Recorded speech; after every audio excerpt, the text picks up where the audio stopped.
Muy buenas tardes, abre la sesión don Juan y doña Andrea. Bienvenidos ambos. Don Hola, Juan. buenas tardes. Buenas tardes. Cuénteme, don Juan, ¿cuál es su caso? Mire, yo vengo aquí al programa ahora para poder pedirle a la mamá de mi hijo que los recursos que mi hijo pueda recibir pueden ser invertidos en él mismo, en todo lo que él necesite. Ya. ¿Ustedes estuvieron casados, son pareja, tienen un hijo en común, pareciera? Solo tenemos un hijo, ¿Y qué edad tiene este hijo? tiene 11 años. ¿Usted está pagando pensión de alimentos?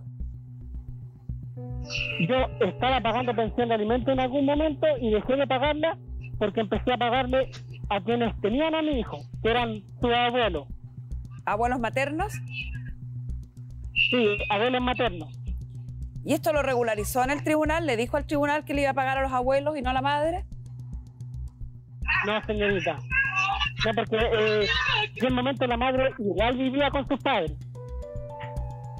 Ya. ¿Y cómo paga la pensión de alimentos? ¿Por orden de un tribunal? ¿En una cuenta del banco? En primera instancia pagaba en una cuenta del banco, pagué un solo mes y tuve unos problemas y dejé de pagar por 3 años. ¿Y cuánto era la pensión que tenía que pagar? Cuando llegamos a la mediación, la pensión era de 35.000 pesos. ¿Y hoy cuánto es? Hoy día yo le estaba dando al abuelo de mi hijo 80.000 pesos. ¿Y cómo se los da? ¿Por mano? No, por cuenta RUT, depositado o por transferencia. Ya, ya. Ya. ¿Y por qué tiene dudas en cómo se gasta el dinero si se lo está dando al abuelo? No, lo que pasa es que ahora hace un mes la madre de mi hijo me llama y me dice de que ella tiene ahora al niño y que empieza a depositarle a ella. Y me dice de que va a hacer el trámite del 10% y todo el tema. A lo cual yo no estoy en contra de que haga el trámite, ni tampoco estoy en contra de que lo que me tengan que retener, me lo retengan, porque estoy consciente de que los 3 años que no pude darle a mi hijo hay una deuda. Ya. Pero creo que hay una parte en la que la madre de mi hijo debía tener un poco más de sentido común y esa plata hacérsela llegar a quienes mantuvieron a mi hijo durante esos 3 años que yo estuve recluido. Para Juan no era tema que le descontaran el 10% de la AFP. Las dudas que él tenía sobre el correcto uso de ese dinero pasaban por que la madre durante 3 años entregó el cuidado de su hijo a los abuelos. Y mientras Juan pagaba la pensión a Andrea, ese dinero no llegaba a manos de quien verdaderamente tenía al niño. Es decir, la madre recibía el dinero, pero no lo entregaba a quien tenía el cuidado del menor. ¿Qué dirá Andrea al respecto?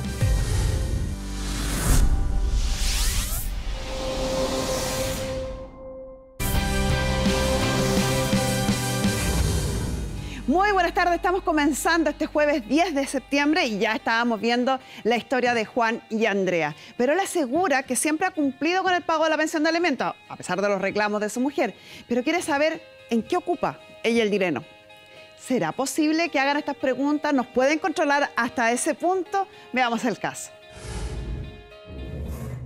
Muy buenas tardes, abre la sesión don Juan y doña Andrea. Bienvenidos ambos.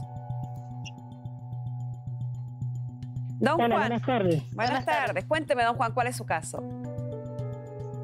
Mire, yo vengo aquí al programa ahora para poder pedirle a la mamá de mi hijo que los recursos que mi hijo pueda recibir pueden ser invertidos en él mismo, en todo lo que él necesite. Ya. ¿Ustedes estuvieron casados, son pareja, tienen un hijo en común, pareciera? Solo tenemos un hijo, ¿Y qué edad tiene este hijo? tiene 11 años. ¿Usted está pagando pensión de alimentos? Yo estaba pagando pensión de alimentos en algún momento y dejé de pagarla porque empecé a pagarle a quienes tenían a mi hijo, que eran sus abuelos. ¿Abuelos maternos? Sí, abuelos maternos. ¿Y esto lo regularizó en el tribunal? ¿Le dijo al tribunal que le iba a pagar a los abuelos y no a la madre? No, señorita. No, porque en el momento la madre igual vivía con sus padres.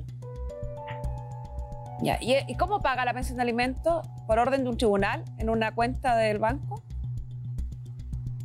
En primera instancia pagaba en una cuenta del banco, pagué un solo mes y tuve unos problemas y dejé de pagar por 3 años. ¿Y cuánto era la pensión que tenía que pagar? Cuando llegamos a la mediación, la pensión era de 35.000 pesos. ¿Y hoy cuánto es? Hoy día yo le estaba dando al abuelo de mi hijo 80.000 pesos. ¿Y cómo se los da? ¿Por mano? No, por cuenta RUT, depositado o por transferencia. Ya, ya. Ya. ¿Y por qué tiene dudas en cómo se gasta el dinero si te lo está dando al abuelo?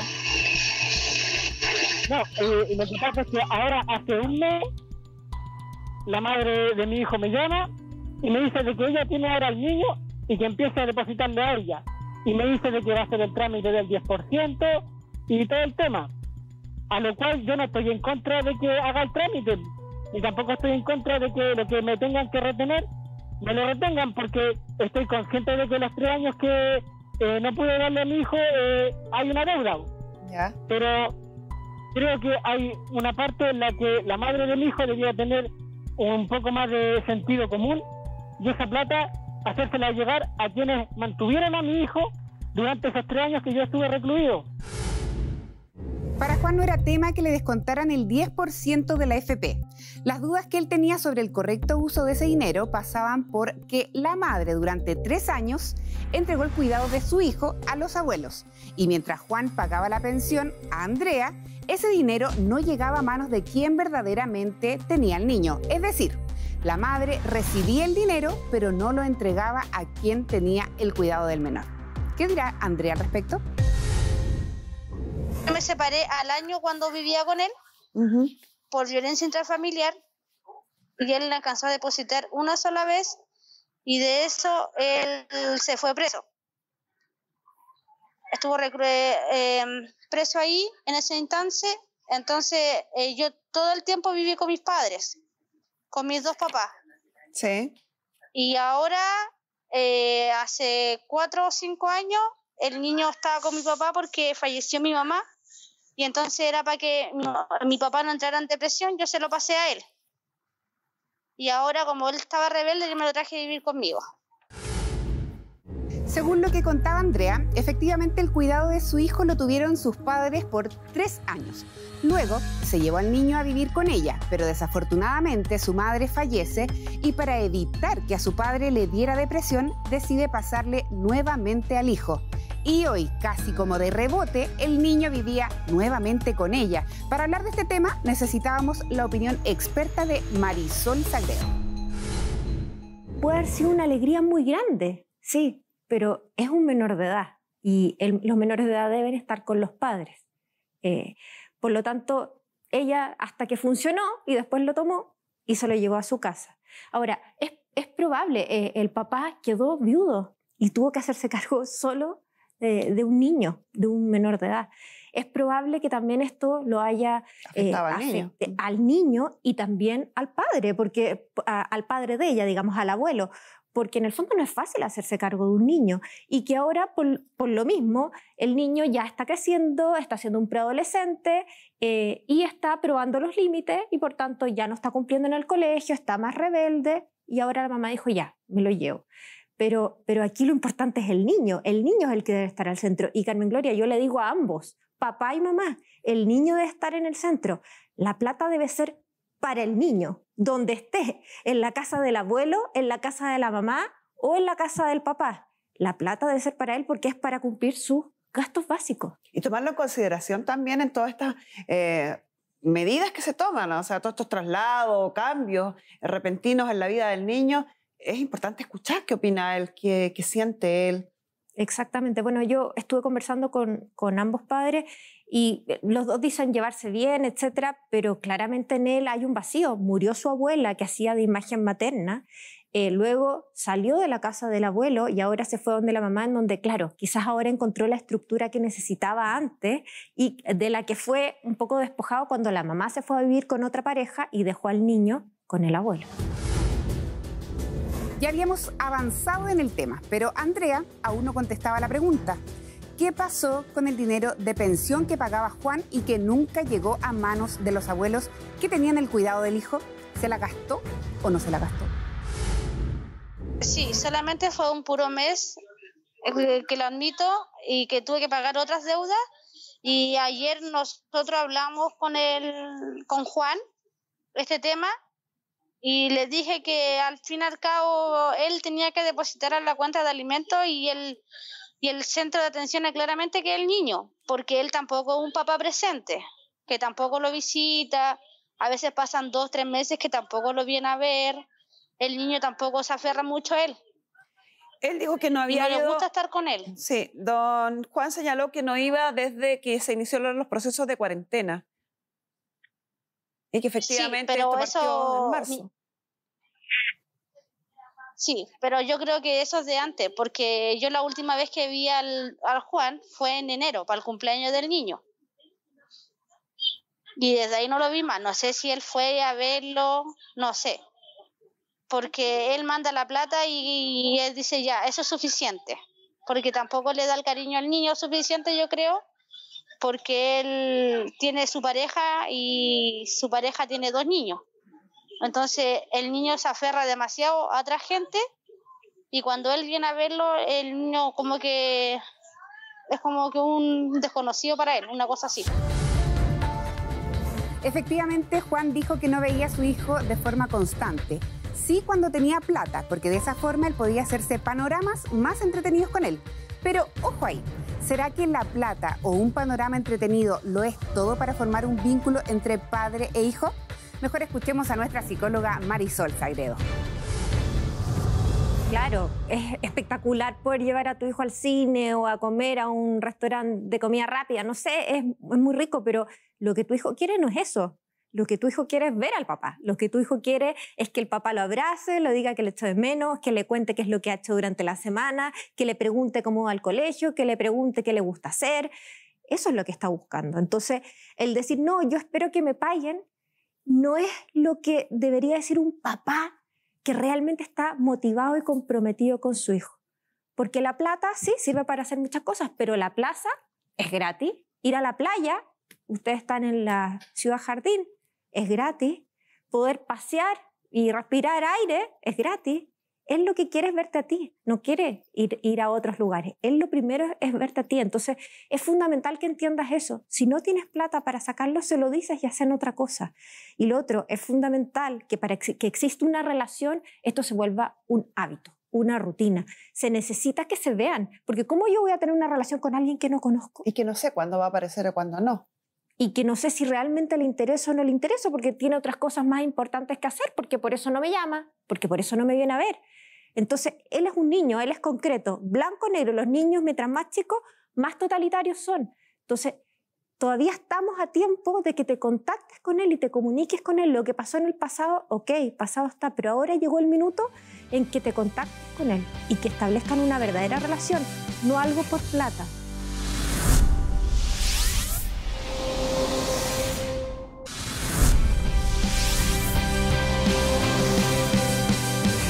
Todavía estamos a tiempo de que te contactes con él y te comuniques con él. Lo que pasó en el pasado, ok, pasado está, pero ahora llegó el minuto en que te contactes con él y que establezcan una verdadera relación, no algo por plata. No lo cosifiques tú tampoco. Tienes que entender que la relación va más allá de lo que tú le puedas entregar de manera física o de experiencia pagándole algo.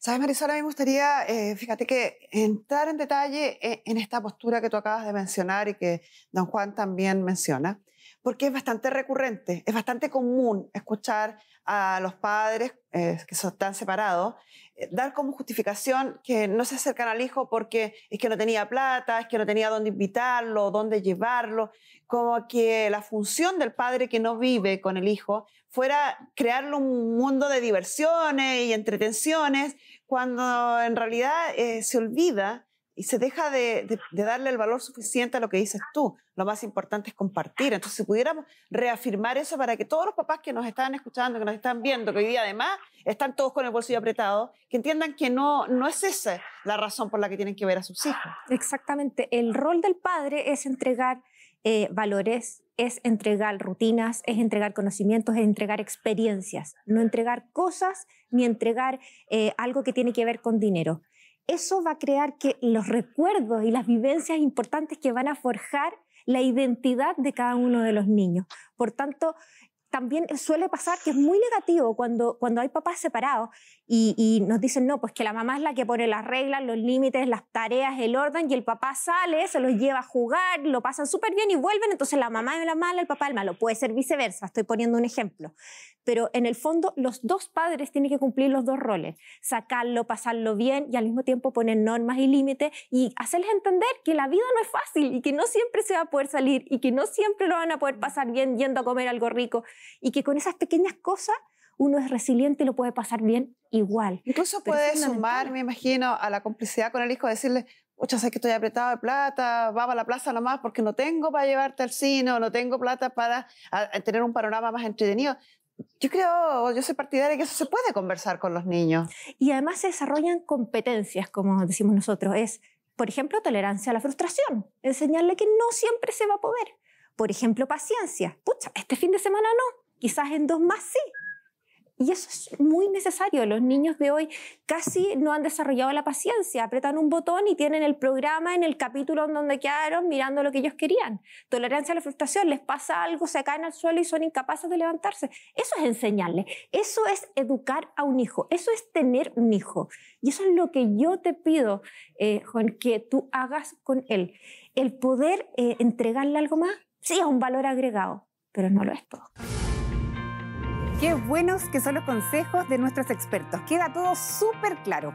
Ahora Juan quiso dar su opinión y contar su versión de la relación que él tenía con su hijo. Veamos qué dijo. Yo entiendo a esa señorita. Mire, lo que ocurre igual también es que si no tengo dinero no puedo tener cercanía con él porque ¿cómo viajo? Son 10.000 pesos en pasaje que tengo que tener para viajar. Y para estar allá también no voy a dejar de comer todo el día. Y yo entiendo lo que dice de que los valores, y realmente cuando no he tenido plata y he ido, él también ha entendido que no se ha podido regalonear de cierta manera. ¿Entienden? Que hemos podido ir, por ejemplo, a otros lugares donde no siempre le gustaba ir.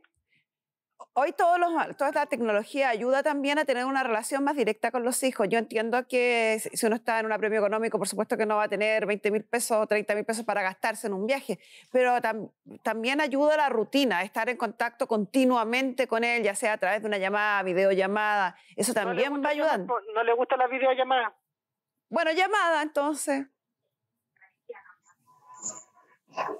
No lo responde, ¿no? Y es porque igual está viviendo una etapa donde quizá no quiere responder, pues, y uno tampoco lo va a obligar, pues. Probablemente, pero su insistencia puede lograr el cambio. Si usted dice simplemente no quiere hablar conmigo y no lo llamo más, van a pasar al olvido, después esa relación se va a deteriorar a tal punto que no la va a poder retomar. Claro que sí, pues sí, eso yo lo entiendo, pero también yo he insistido en llamar, pero digo, pucha, si no quiere hablar, entonces en algún momento me responderá, pues. Doña Andrea, ¿y usted está de acuerdo con esa postura de don Juan? ¿Es efectivo? ¿Le ha tocado ver a usted que el niño no quiera contestar o no quiera hablar con el papá? No, a veces él no quiere contestarle porque dice que se aburre hablando con él. Y tampoco el niño dice que no le gusta ir para la casa de él porque la pareja de él lo reta. Entonces dice, ay, que yo me aburro allá porque no tengo nada que hacer. Y acá, por último, acá juego acá. Allá dice que juega con los niños, me dice el Juan, con los niños de la pareja, pero después el niño acá llega a decirme que no le gusta estar allá porque la pareja de él lo reta. Y en el tiempo de las llamadas, sí lo llama. Y yo tengo que aquí obligar al niño, le digo, al niño le digo, contesta el celular, que es tu papá. Y me dice, no quiero. Así me dice. Ya, es súper importante ¿Será que porque no tienen tanta comunicación directa? Puede ser, pero sí es súper importante, Marisol, recordarle a las mamás que es sano que los hijos tengan una relación y que nosotros podemos ayudar mucho como mamás a fomentar esa relación. No, los niños no tienen por qué gustarles, tómenlo con altura de mía, todo lo que hacen.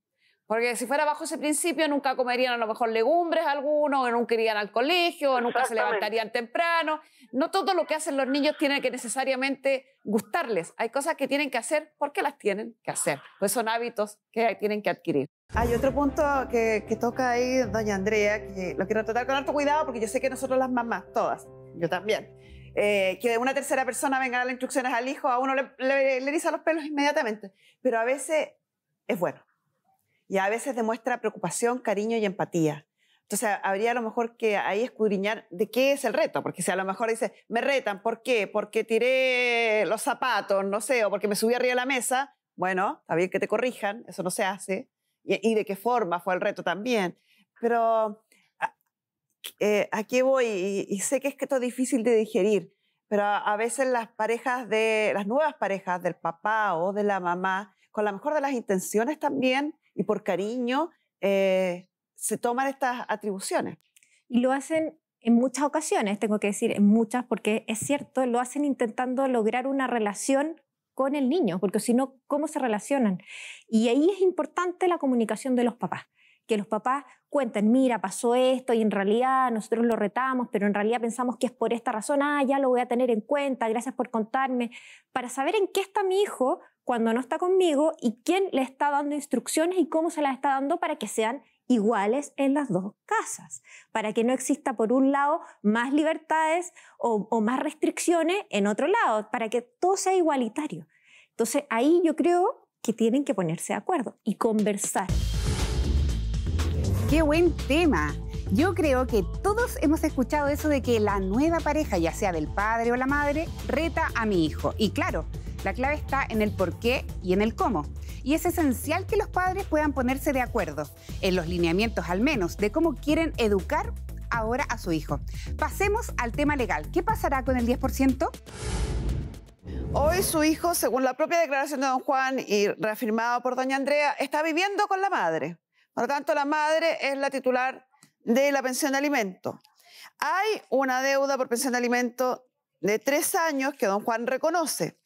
Y tengo aquí enfrente mío la solicitud de liquidación y retención judicial que ya se acogió por el tribunal y se resolvió, se decreta la medida cautelar de los fondos retirados de la AFP hasta hacer el cálculo de la liquidación y lo deudado. Existe la posibilidad, cuando hay una buena relación entre los padres, cuando ha habido causas justificables, que los padres puedan acordar, decir, por ejemplo, de esto que voy a retirar, voy a pasar el 50% para pagar la deuda de pensión de alimentos y el otro 50% necesito quedármelo porque estoy en una situación compleja. Si existe la voluntad de ambas partes, ese acuerdo se puede escriturar y presentar al tribunal. Por el 50%, por el 20%, por el 30%, por la suma que quieran. Podrían dividirse este fondo de retiro de la AFP y asignar cierto monto a la deuda y otro cierto monto al afiliado que está retirando los fondos. Pero eso es por acuerdo de las partes. Un tribunal no lo puede ordenar. Para el tribunal es simplemente esto es lo que se debe y esto es lo que se retiene. No tengo acá a la vista la liquidación de cuál es el monto de lo adeudado ni tampoco cuál es el monto solicitado de retiro. Por lo tanto, no sé si el monto retirado es inferior o superior al monto que se va a retener por pensión de alimentos. Esa es una conversación pendiente entre ustedes. Me imagino que alguien o ustedes dos conocen las sumas, cuánto es lo que debe y cuánto es lo que va a retirar y si va a sobrar o no va a sobrar de ahí.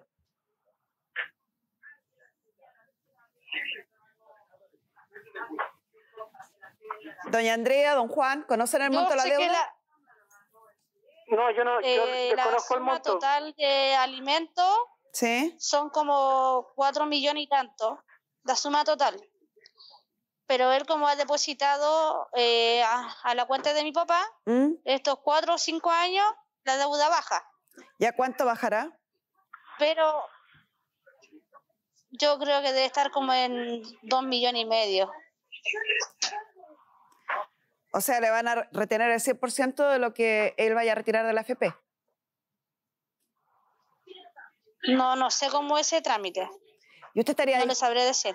¿Usted tiene alguna disposición para que don Juan negocie con usted esto, que a lo mejor puedan aplicar 50% de lo que retire a la deuda y 50% para él, o va a retirar el total?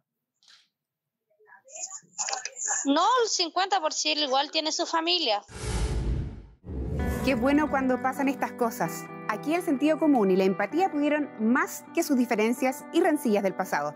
Así que iba a ser más fácil llegar al acuerdo. Ahora Carmen Gloria debía dar todos los pasos a seguir. Y si usted está en esta situación parecida, ponga mucha atención, porque aquí va el paso a paso. Yo estuve dando 80.000 pesos desde el año 2015. Yo dejé de dar del 2011 a finales del 2014. Entonces empecé a dar 80.000 pesos, que es más del doble de lo que había sido estipulado. Entonces, claro, la deuda es reconocida por 4 millones, pero yo no dejé de pagar 10 años. Yo dejé de pagar 3 años solamente. Por eso, don Juan, que es importante que me ponga atención en lo que le estoy diciendo. Porque aquí hay dos cosas. Uno, hay que reajustar esa suma. Todas las pensiones de alimentos son reajustables, todas, sí, porque con eso se va actualizando la suma. Tiene que saber cuánto es la pensión reajustada al año 2011, 2012, 2013, así en adelante. Después, tiene que decirle al tribunal que durante todos estos años usted ha estado depositando en la cuenta de, como se llame el abuelo de su hijo, en el número de cuenta de tal banco, y que esos depósitos suman la cantidad de tanto. Sí.